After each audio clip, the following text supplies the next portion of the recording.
Before we dive in, picture the most crucial moment in this tale. A vulnerable widow left to freeze in the desolate canyon by those who vowed to protect her is rescued at the final second by a wealthy rancher who just happens to be passing by. That dramatic twist sets the stage for a gripping story of survival, courage, and unexpected love. If that scene intrigues you, trust me, you'll want to hear how it all unfolds and eventually reaches its resolution. This story is filled with danger, redemption, and the power of a community that stands together against tyranny. So if you're ready for a wild frontier adventure, be sure to stick around and experience every twist and turn. Don't forget to hit the subscribe button to support our channel. Your subscription means more stories, more excitement, and a whole library of captivating tales to discover. Stay tuned. They found her face down in the snow, half buried by a brutal wind that whipped mercilessly through the remote canyon called Frostbite Hollow. The settlers who abandoned her believed they had seen the last of Abigail Morgan, a widow carrying nothing but a tarnished wedding band and the threadbare clothes clinging to her body. They were certain that leaving her there shivering and wounded meant her demise, yet fate had other ideas. Bo Parker, the wealthiest rancher in the territory, normally traveled the main route between his home and the railroad town to the east, but something, a stray whim, a misbehaving horse, or a nudge from Providence guided him down the little-traveled path that wound through the hidden hollow. On that frigid morning, as sharp icicles hung from drooping pine boughs, Bo dismounted to investigate a dark shape in the snow. He discovered Abigail barely conscious, her lips blue with hypothermia. He had no inkling that rescuing this stranger would upend his entire life. Abigail's story was a tragic one, but wrapped in resilience. Born in Ohio, she migrated west with her husband Henry 5 years earlier, only to watch him succumb to fever less than a year after they reached the new settlement. Overcome by grief and too poor to move elsewhere, she tried to remain independent, refusing the charity offered by men of suspect reputation and controlling natures. The settlement was governed by a rigid elder council that took a particular interest in unattached women. Their self-styled leader, Reverend Hastings, believed widows should remarry quickly for their own good. Abigail wanted no part of Hastings's pious edicts, particularly as they were enforced by Franklin Caldwell, the settlement's most notorious enforcer of doctrine, a man rumored to have terrorized his own late wife. Abigail's open refusal to accept a new husband hadn't been forgiven. She had made an enemy of the entire settlement, though she did not fully grasp how deeply they resented her. They called her prideful, disobedient, a sinner who would imperil them all with her stubborn refusal to accept a man's protection. Unbeknownst to Abigail, Hastings and Caldwell concocted a plan to rid themselves of her insolent presence. With a cadre of men loyal to their twisted use of scripture, they dragged her from her tiny cabin in the dead of night, binding her arms. By morning, she was thrust into a rattling wagon and hauled into the coldest, most remote part of the canyon. There, her captors left her without food, water, or coat. Only her wedding band stayed upon her finger, a small glint of gold among the snow. "So she'll remember her place," one of them sneered. Hours passed in a haze of wind-blown ice, disoriented. Abigail could no longer tell if it was day or night. 1,000 times she thought she should keep walking, yet her legs faltered, the frost stinging her eyelashes and making each breath ache. She collapsed under a gnarled pine hearing. The wagon receded in the distance. As frost gathered in her hair, she wondered if perhaps it wouldn't be so bad to simply drift away to rejoin Henry in whatever soft beyond awaited her. Then darkness closed in. That would have been the end if not for Bo Parker and his stallion Ash. Bo was a practical man who had inherited his family's ranch after both parents passed. He rarely deviated from routine, particularly in winter's worst chills, but Ash felt strangely restless that day, resisting every attempt to direct him toward the main road. Finally, Bo let the horse lead, trusting the animal's instinct. At a bend in the canyon, Bo spotted an unfamiliar shape against the snow. Within seconds, he realized it was a human figure. Racing over, he found Abigail unconscious, her skin deathly cold yet still alive. Without hesitation, he shed his own heavy coat and carefully lifted her into the saddle. Abigail's recovery began in a blur of warmth and confusion. She did not recall being hoisted onto a strong horse or how she managed to arrive at the sprawling log house known as Parker Ranch. She first regained awareness under a pile of quilts near a roaring fireplace, tended by a kindly older woman named Mrs. Darling, the ranch's longtime housekeeper. Every time Abigail opened her eyes, she glimpsed silhouettes moving around or felt someone pressing a mug of hot broth to her lips. Voices murmured about fevers and frostbite, though she drifted in and out of consciousness too often to follow the details. When her fever finally broke, Abigail woke to the sight of Mrs. Darling knitting in a rocking chair beside the bed. The gentle clicking of needles lulled Abigail, reminding her of better times back east. She attempted to sit up, but a rush of dizziness pulled her back against the pillows. Mrs. Darling noticed immediately and set her knitting aside. "Don't overexert yourself, dear," she said. "You've been through quite an ordeal." As comprehension returned, Abigail recalled the vicious night they had dragged her from her home. Terror clenched her chest. She scrambled to check for her wedding ring, relieved to find it still on her finger. Mrs. Darling offered a reassuring smile. "Mr. Parker found you half frozen in frostbite, hollow close to death, but you've made it, praise be. Now you're safe here as long as you like." It was that simple declaration. "You're safe here" that made Abigail's eyes fill with tears she'd been holding back for weeks. No one save her late husband, Henry, had ever pledged her safety. She felt an overwhelming gratitude toward this ranch house and its occupants. True, she was still suspicious of kindly words having tasted the settlement's sugar-coated cruelty, but Mrs. Darling exuded a sincerity that made it impossible to resist trusting her. The next time Abigail opened her eyes, Bo Parker himself stood near the foot of the bed, speaking quietly with Mrs. Darling. Tall and broad-shouldered Bo had an air of quiet confidence rather than arrogance. His shirt sleeves were rolled to the elbows, exposing forearms weathered by physical labor.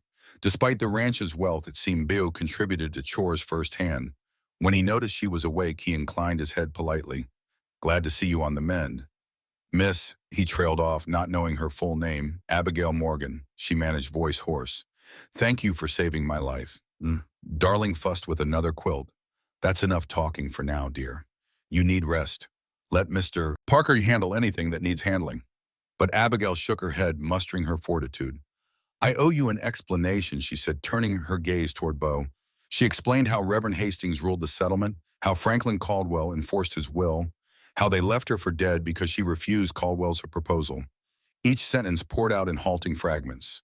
The more she spoke, the darker Bo's expression grew. By the end, a muscle in his jaw worked, as though he was grinding down fury. "You're not beholden to scoundrels like that," Bo said quietly but firmly. "Not while you're under my roof." In the days following Abigail's awakening, Parker Ranch bustled with a mix of curiosity and caution. The ranch hands, most of whom lived in nearby bunkhouses, whispered in hushed tones about the mysterious widow found on the property. Some had heard rumors from town about Hastings's sect-like settlement, how a few families disappeared after crossing him, how certain wives turned up, accidentally drowned or maimed. None of the hands questioned why Bo was helping Abigail, though it was widely known that Bo had a strong moral compass inherited from his parents, who had lost their own lives to a fever outbreak many years back while caring for sick workers. Abigail slowly regained her strength following the regimen, laid out by Doc Ryder, the local physician. Bo had summoned Doc Ryder was a wiry man with sharp eyes and a habit of mumbling ominous warnings. "You survived, but your lungs may bear scars from the cold," he said, measuring spoonfuls of tonic. "Take it easy. No galloping around in the snow this winter, you hear." While she convalesced, Abigail noticed how Parker Ranch was more than a mere dwelling. Sprawling barns housed hundreds of cattle and well-kept fences stretched to the horizon. She would watch from a window as ranch hands carried on daily routines with an almost militaristic precision. At times, the men paused to tip their hats respectfully, glimpsing the widow whose story was the talk of every bunkhouse rumor. Bo, however, seldom lingered long enough for social niceties. He was out at daybreak inspecting fence lines or riding to town for supply, returning only late in the evening. Exhausted, despite his hectic schedule, he'd always drop by to see how she was faring. Gradually, Abigail found herself strong enough to walk down the main staircase and into the large, warm kitchen where Mrs. Darling presided. The older woman took pride in her cooking hearty stews, freshly baked breads, pastries filled with orchard fruit from the ranch's small grove. "This place must run on good food as much as on good management," Abigail joked one afternoon, gingerly washing dishes as her contribution. "Hard work needs hearty meals," Mrs. Darling agreed. "But it's nice to have another woman around here. The men do their best not to track in mud, but you know how they are." Abigail dried a ceramic plate, gazing around the open-beamed kitchen. She hadn't felt such warmth and safety since Henry passed away. A pang of sorrow shot through her. She felt guilty for enjoying these moments, as if it betrayed her late husband's memory. But another part of her recognized that Henry wouldn't want her to wither in isolation. She remembered his final words about finding a way to keep going, to keep living. Before she could muse further, a commotion in the front yard drew her attention. Through the window, she saw Bo dismounting his stallion, speaking urgently to Lester, the ranch foreman. Lester's face looked grave. Together, they walked to the hitching post, discussing something that made them glance at the house. Moments later, Bo entered the kitchen, removing his hat. His hair was damp with melted snow. "There's a matter we need to discuss," he said, meeting Abigail's gaze. "A wagon arrived from the settlement this morning, some fellas claiming they were searching for a missing woman named Abigail Morgan. But they weren't just looking for you. They were demanding you be handed over." Abigail felt cold dread seep into her bones. "They came all the way here," Bo nodded. "They said Hastings has declared you must return or suffer divine consequences. Lester sent them off, but I reckon they'll be back, perhaps with more men." That ominous news settled over Parker Ranch like a storm cloud. Bo doubled the night patrols, instructing his men to watch for any unusual activity near the fence lines or water sources. Lester taught some of the greener hands how to handle rifles with accuracy, just in case Mrs. Darling began quietly stockpiling supplies, reorganizing closets for potentially housing more people. A subtle tension seeped into daily routines, a sense of readiness that suggested confrontation might lurk on the horizon. Abigail wrestled with guilt, knowing she was at the center of the danger. These men who had shown her more kindness in a fortnight than Hastings' group had shown her in a year might risk their lives defending her. Several times she approached Bo offering to leave, but he refused to hear it. "They tried to murder you once," he said. "You won't survive alone out there. Besides, we're not in the business of handing folks over to bullies." Despite his firm convictions, Bo's eyes held a flicker of worry. He had to protect not only Abigail, but also the workers, Mrs. Darling, and the ranch itself, an enterprise passed down through generations. She saw the burden in the tightness of his shoulders and the sleepless shadows beneath his eyes. One evening as she passed the study, she found him poring over property maps by lamplight, marking the ranch's perimeter with small crosses where extra guards might stand. She stepped inside quietly. "I didn't mean for any of this to happen." He looked up, face etched with fatigue, yet softened by empathy. "I know. But bad men do bad things. It's on them, not you." Then he hesitated before adding, "And I won't let them hurt you again." Those words lingered in Abigail's mind. She remembered Henry's unwavering support, how she used to feel entirely safe in his presence. Now, even after her husband's passing, there was another man speaking promises of protection, a concept that baffled her. She'd been alone so long she forgot what it felt like to have someone stand by her in earnest. It was both comforting and terrifying. Days stretched into weeks. The expected attack didn't come immediately, which ratcheted up the tension further. Sporadic sightings of suspicious riders near the far pastures were reported, but no direct assault. Horses were found spooked, a few fence posts smashed. "They're testing us," Lester said grimly, looking for weaknesses. Amid the heaviness, life stubbornly went on. Mrs. Darling insisted that normalcy as much as possible was the best antidote to fear. She enlisted Abigail's help in the kitchen, teaching her new bread recipes, letting her plan the ranch hands' suppers. Between chores, Abigail caught glimpses of how the ranch operated, the careful breeding of horses, the rotation of cattle across open land, the balancing of finances. Though she had grown up in a simple household and never imagined living on a wealthy ranch, she felt oddly at home here. Sometimes she found solace by strolling out to the corral at dusk, watching the horses graze in the deepening twilight. It was there Bo would find her approach quietly and talk about the day's events. She learned that behind his calm exterior lay a fierce determination shaped by watching his parents care for the less fortunate. "They taught me to stand up for what's right," he said, "not just what's easy." Abigail felt her resolve strengthen every time they spoke. The confrontation came without warning. One frosty morning, Abigail woke to the sound of guns firing near the main gate.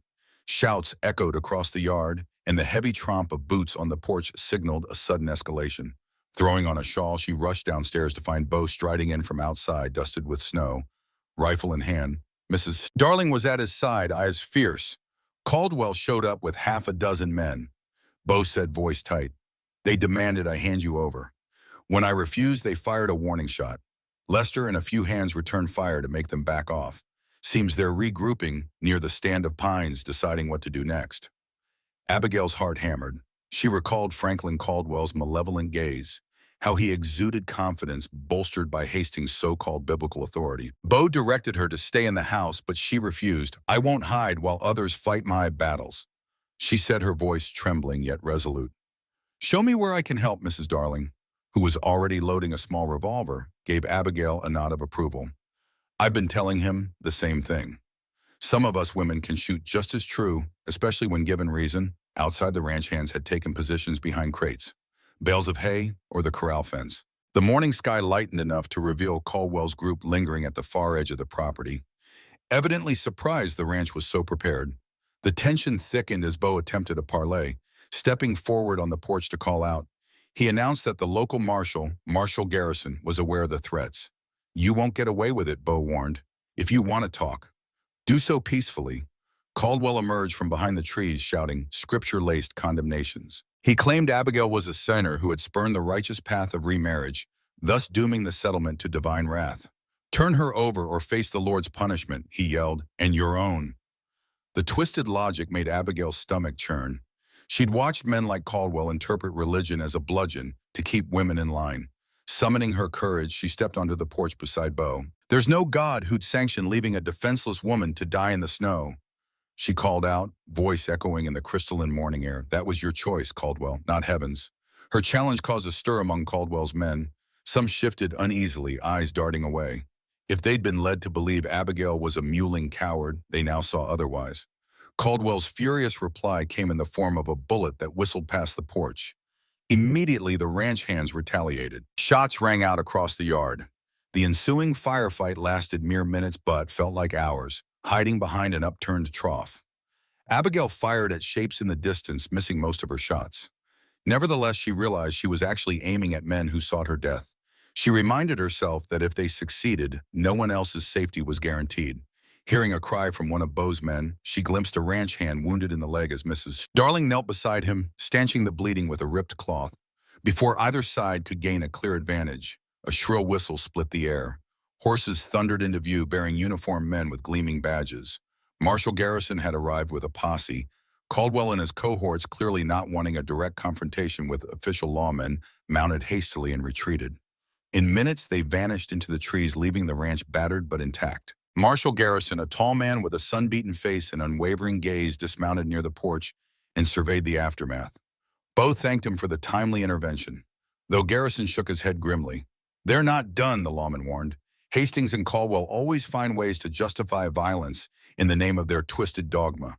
I've been gathering evidence for years, but they're slippery. Now that they've escalated to attempted murder in broad daylight, maybe we can finally bring them down." Garrison's words resonated with Abigail. She recalled how Henry too had tried to gather allies against the settlement's tyranny, only to find fear sealed most lips. "If there's a way I can help," she told the marshal, "I'll testify or share my journals." She had a habit of writing her experiences, which she'd begun during her marriage. Back then, her notebooks brimmed with recipes and hopeful sketches. After Henry's death, the pages turned darker, recounting the settlement's escalating pressure on widows. It detailed how Hastings browbeat them, how Caldwell enforced the patriarchy with fists and intimidation. Marshal Garrison nodded. "Any written accounts might be just what we need, but be ready for repercussions. They'll accuse you of slander or worse." With the immediate threat gone, Parker Ranch shifted focus to tending the wounded. One hand had a bullet graze across his ribs. Another, a shattered window, had sent shards flying into his arm. Mrs. Darling moved like a battlefield medic from one injury to another, cursing under her breath at the brutality of men who brandished religion like a weapon. Doc Ryder arrived later that evening, bandages and tinctures in tow, praising the ranch's quick thinking. "Could have been worse," he said. "Could have been a massacre." In the following days, the ranch fortified its defenses. Fences were repaired, watch rotations doubled. Even so, Bo made sure not to let the place become a fortress of paranoia. "Fear can consume you," he told Abigail during a late-night conversation in his study. "We'll be vigilant, but we can't let them rob us of living." Abigail found herself drawn to Bo's outlook, shaped by a core sense of justice. She was becoming part of the Parker Ranch family in more ways than one. The hands stopped treating her like a fragile outsider. Once they saw her hold a rifle, Mrs. Darling taught her how to load and clean the weapon properly. Repeating that knowledge was power. Even the foreman Lester, who had first viewed Abigail with a hint of skepticism, now regarded her with respect. During all of this, a bond was quietly growing between Abigail and Bo. They found odd moments of calm, sitting on the porch after supper, discussing the day's happenings. Once Bo showed her an old ledger his father had kept when the ranch was much smaller. He taught me that a man's legacy is how he treats those who depend on him. Bo said cattle and land aren't in everything. People matter more, Abigail confided in him about Henry, how she loved his idealism and gentle soul. She admitted she felt guilty for allowing herself to feel warmth towards another man. Bo listened, never pushing, only offering a steady presence. I think Henry would want you to find safety and happiness, he said softly. That's what love is. It wants what's best for us. Tears slipped down Abigail's cheeks. Then as she realized she needn't bury her memories of Henry, to embrace the possibility of a new life, one morning a letter arrived at the ranch gate. It was nailed to a fence post, plain parchment sealed with candle wax. Lester retrieved it, eyeing the ominous message. Abigail read it alongside Bo in the study. Abigail Morgan is hereby commanded to return to the settlement for spiritual correction. If you continue to harbor her, Parker Ranch will face the full measure of God's wrath, signed Reverend Hastings. Rather than fear, Abigail felt anger coil in her gut. She recalled how Hastings once counseled her after Henry's death, claiming her grief was a sign of weak faith. He'd offered her a quick remarriage to Caldwell as a remedy for despair. Rejecting him was when he started labeling her a prideful rebel. They twist God's name to mask their evil, she murmured. They murdered Henry's friend's wife. I'm sure of it, though. The official story was an accident. I won't let them do it again. Bo nodded. Marshal Garrison is collecting testimony. If Hastings wants a final confrontation, maybe that's how this ends under the law's scrutiny. But the law in the West was notoriously slow. Meanwhile, the settlement began splintering. Word traveled that some families wanted no part of Hastings' extremes, others devoted or afraid doubled down on their allegiance. Tensions rose, culminating in rumors of a bigger retrieval party heading for Parker Ranch, fearing an attack. Bo assembled a meeting in the ranch's dining hall. Most of the hands, along with a few neighboring ranchers who sympathized, attended. Abigail stood at Bo's side, her presence a clear statement that the ranch wasn't hiding her away.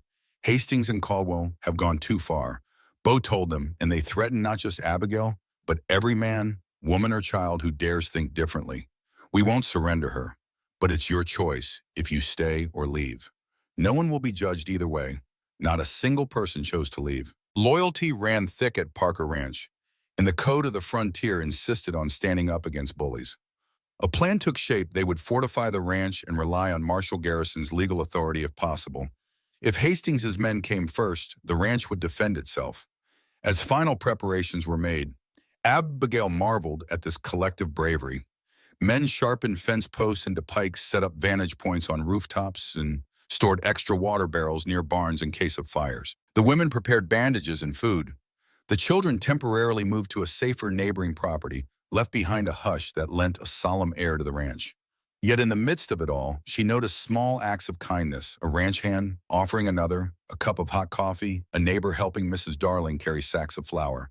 These gestures reminded Abigail that there was more to life than conflict. Bo caught her eye during the bustle. You okay? He asked softly. She nodded, resting her hand on his arm. I'm not alone, she replied. That's more than I could say a month ago. That night, as the ranch braced itself, Abigail lay awake in her borrowed room. She recognized that no matter how tomorrow unfolded, she would no longer live in silent fear. Win or lose, she would face Hastings Caldwell and all that they represented because she refused to yield her freedom or the kindness she had found at Parker Ranch. The morning they arrived felt eerily calm. Abigail stood on the porch, flanked by Bo and Mrs. Darling, scanning the horizon. Gray clouds wreathed the distant mountains. A stiff wind curled through the ranch yard, rattling tools in the barn. Then a low rumble of hooves in tight formation. At least 24 riders approached, led by Hastings and Caldwell. Stay behind cover. Bo urged the group behind him. He stepped off the porch with Lester at his side, rifles visible but not raised. A line of Parker Ranch defenders fanned out each, prepared for a fight. If it came, Abigail waited on the porch, rifle cradled in her arms. Her heart pounded, but the fear that once paralyzed her was replaced by grim determination. Hastings halted his horse within shouting distance. In one hand, he clutched a worn Bible. His voice rang out loud and theatrical. You defy the will of the Lord, harboring a woman who rejects her rightful place. His eyes roved, settling on Abigail. "Step forward, child. Confess your arrogance. You can still be saved," Caldwell sneered, scanning the ranch. "Don't make this harder than it needs to be." He had a bandage peeking from under his coat, likely from the wound. Abigail's bullet inflicted weeks earlier. "Bloodshed doesn't suit my tastes. But your insolence forces our hand." The hypocrisy made Abigail's blood boil. She advanced a few steps, calling out in a clear voice, "You left me to die in Frostbite Hollow. Was that your idea of salvation? I've seen the bruises on your so-called wives. I know about the women you forced or killed. There's nothing godly in you." A murmur rippled through Hastings' men. Perhaps a few had heard rumors, but never confronted the possibility that Hastings and Caldwell might be murderers. Hastings doubled down. "Those women suffered for their sins," he declared, face reddening. "If they died, it was by God's mysterious will, not ours. And you," Abigail continued to provoke divine punishment. Bo exchanged a glance with Abigail, then raised his voice. "Marshal Garrison is on his way. We have evidence, Abigail's journals and more, showing your crimes.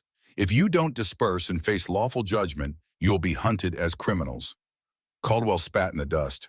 "We don't answer to your so-called law. We obey a higher power." Then he aimed his pistol toward Bo. "Turn her over or we'll tear this place apart." Lester and the ranch hands bristled, guns rising. The tension was electric. For a moment it looked as if a single wrong twitch would unleash a hail of bullets.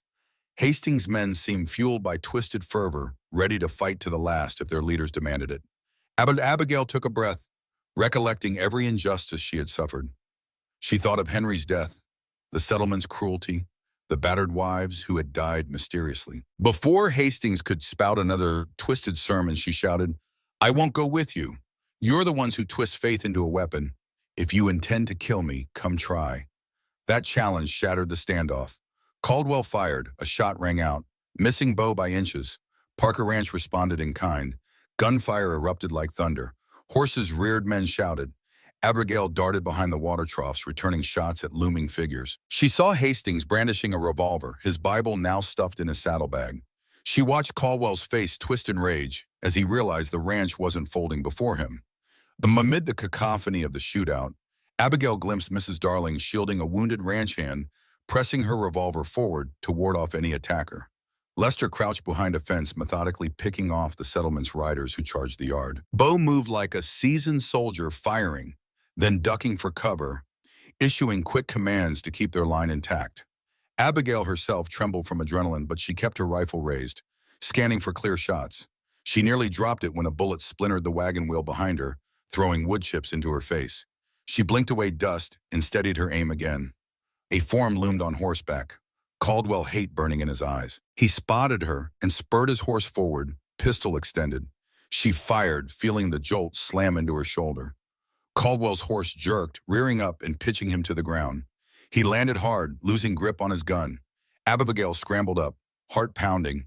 She approached with caution, barrel aimed at him as he rolled on the ground. He looked up, dazed and livid blood staining his shirt. "Abigail, you're making a mistake," he growled. "I offered you a place of honor, my wife. You think you'll be better off. You'll die in this lawless land without a strong man's protection." She shook her head, recalling how he had spoken similar words before leaving her in the snow. "I'm alive because of good people, not because of your twisted benevolence. It ends here, Caldwell." She yearned to see him behind bars, but in that moment, movement flickered at the corner of her vision, another settler raising his rifle. She dove aside just as the shot cracked. A bullet creased her arm, a searing pain that made her yelp. Before the attacker could fire again, Bo whipped around and shot him from across the yard. In the confusion, Caldwell scrambled to his feet, grabbed his dropped pistol, and staggered toward a horse. Meanwhile, Hastings wove through the chaotic battlefield, shouting biblical curses at the ranch defenders. A few of his own men hesitated, likely starting to realize that this bloodshed was far from righteous. But Hastings jabbed his revolver at them, ordering them to continue the assault. More gunshots lit the air. A ranch hand fell, clutching his leg. Yet the tide turned when a distant whistle signaled the arrival of riders in uniform. Marshal Garrison and his deputies surged onto the ranch. Hastings' men panicked, some surrendering immediately, others fleeing. Hastings himself tried to bolt, but a deputy took aim and shot the Reverend's horse, causing it to crash. Hastings was thrown to the ground. Through the smoke and chaos, Abigail pressed a hand to her bleeding arm. Bo ran to her eyes, wild with concern. "You hurt bad." She shook her head weakly, adrenaline still spiking. Just a graze, I think. Then she scanned for Caldwell. She spotted him hobbling toward an unguarded horse. He had a savage look in his eyes, determined to escape. Without thinking, she raised her rifle, firing a warning shot above his head. He froze, realizing any move he made would draw fatal fire. Deputies closed in, disarming him. Just like that, the gunfire ceased. The yard fell silent, aside from the groans of injured men and frightened horses. Hastings lay sprawled, pinned by two deputies, his sanctimonious bluster gone as he spat in fury. Caldwell seethed, pinned by another pair of lawmen.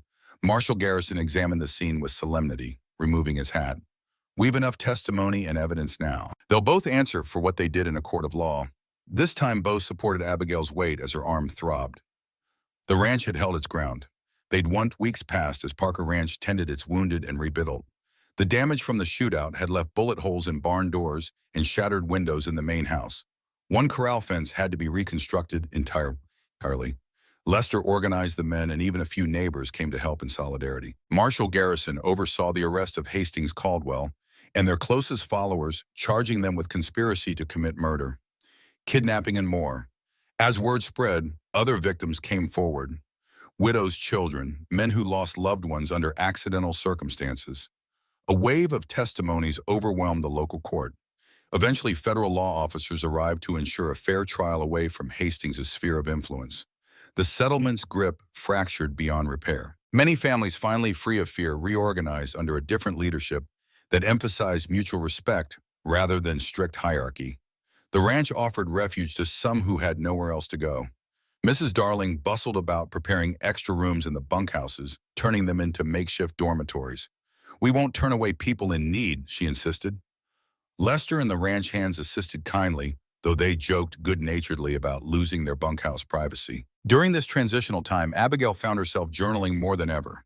She documented not just the settlement's downfall, but also the sense of renewal sweeping across the territory. She wrote about neighbors forging new ties, about men who apologized for once, aiding Hastings out of fear, about women discovering independence they never dreamed possible. Each evening she shared updates with Bo, who was busy from dawn to dusk, offering support to the newly displaced. The ranch had grown into a genuine community, bound together by shared hardship. One crisp autumn afternoon, Abigail stood by the corral, the same place where she had once timidly watched Bo training a spirited mare. Now her arm healed, she stroked the muzzle of a new horse that had come from a neighboring ranch. The horse nickered softly as if sensing her calm. Bo approached, removing his work gloves, a sheepish smile on his face. "I have something for you," he said, producing a small leather pouch. Inside was a silver band etched with a delicate pattern of vines. "Mrs. Darling says it's not proper timing. Your husband gone less than a year, you recovering from so much. But I'd like you to have this ring. We've been through fire and ice together, Abigail. If you'll be my wife, I'd be honored." A surge of emotion flooded her. She thought of Henry, how he had once slipped a simple gold band onto her finger years ago. She felt a pang of sadness, yet also a swell of hope. Henry's memory would never fade. But that didn't mean her future had to be empty.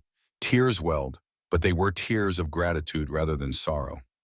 "I think Henry would approve," she said softly, letting Bo slip the ring on her finger next to the old wedding band she still cherished. Word spread quickly. The ranch erupted in celebration, with neighbors and new friends joining in. They built a makeshift altar near the orchard where fall leaves shimmered like copper coins. Doc Ryder put away his medical bag to stand as a witness, while Marshal Garrison arrived in his best jacket to officiate with authority from the territory. Mrs. Darling fussed over every detail. Flowers on the table, fresh pastries from the oven. Lester teased Bo that the wedding was overshadowing the next cattle drive. On that day, amidst a gathering of people who once fought side by side, Abigail and Bo exchanged vows. The official words merely sealed what they had already lived in their hearts, a partnership of mutual respect forged in adversity. Their union also symbolized the ranch's victory over Hastings' cruelty, a testament that love and resilience triumph over fear and oppression. When they posed for the family photograph, Abigail in a simple dress, in his best vest, the ring glinting on her hand, they stood on the steps of the ranch house, flanked by the entire Parker Ranch family. The day's warmth felt like a promise of better times ahead. And as they walked arm in arm toward the orchard, leaves crunching underfoot, Abigail remembered the chill of Frostbite Hollow, where she had once been left to die. She closed her eyes, breathing in the crisp air. From that bleak beginning, she had found not just a new life, but a renewed faith in human goodness. In time, the ranch expanded to accommodate more families seeking honest work. Marshall Garrison's case against Hastings and Caldwell ended in long prison sentences. Freed from tyranny, the territory reorganized. Women gained more security, the community forming laws that prevented future predators from masquerading as spiritual leaders. And Parker Ranch, under the stewardship of Bo and Abigail Parker, became legendary for its generosity and fairness. Even years later, when autumn breezes rustled the orchard leaves, Abigail would occasionally ride out to the canyon where she had been abandoned. She'd dismount and scatter wildflower seeds in the exact spot Bo found her now, forever a symbol that life's darkest moments can become its brightest beginnings. With each return, she offered silent thanks to Henry for the love that shaped her, and to Bo for the love that gave her a future. And so the story of the widow once left for dead ended. Not in the cold, but in the warmth of a home built on courage and kindness, standing resolute against every storm the horizon might bring. From my perspective, this saga proves that hope can bloom in even the harshest winters, and that a strong heart can triumph over cruelty. We've watched a once isolated widow become a beloved member of a ranching family, rebuilding her life by forging new bonds of trust and love. True justice wins the day, exposing every secret that once hovered in the shadows. By the end, it's clear that compassion and cooperation overpower fear, creating a future where the community flourishes under fair and honest leadership. I hope this ending brings you as much joy and satisfaction as it brought me. If you have any thoughts on the characters, the frontier setting, or the powerful themes of redemption, I invite you to leave a comment below. Your voices make our storytelling journey even richer, and I'd love to hear your perspective on this remarkable tale.